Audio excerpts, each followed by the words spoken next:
Tout d'abord, salut à tout le monde. Tout d'abord, je dirais que c'est l'engagement du BET envers l'économie sociale et solidaire, ça date pas d'aujourd'hui.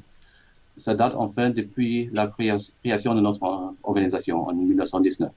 Parce que déjà en 1920, le directeur général de l'époque avait créé un service des coopératives qui a lancé l'engagement du BET envers tout ce qui est mouvement coopératif, mais aussi l'économie sociale et solidaire élargie. Ce que nous pouvons dire aujourd'hui est que l'économie sociale et solidaire est de l'importance pour les quatre objectifs stratégiques du BET. Création d'emplois, promotion du dialogue social, extension de la protection sociale et renforcement, application des normes du travail. Tout d'abord, l'économie sociale fait elle-même partie de notre système de normes. Elle est reconnue en tant qu'organisation des travailleurs et des employeurs par plusieurs conventions et recommandations du BET. L'économie sociale et solidaire crée de l'emploi et crée de l'emploi circonstances où d'autres organisations ne le créent pas. Elle joue un rôle dans l'extension de la protection sociale, surtout par les mutuelles de santé qui existent un peu partout au monde. Et finalement, le dialogue social, on pourrait dire que l'économie sociale élargit le dialogue social vers des opérateurs et travailleurs de l'économie informelle et rurale, qui ne sont pas couverts par d'autres mécanismes.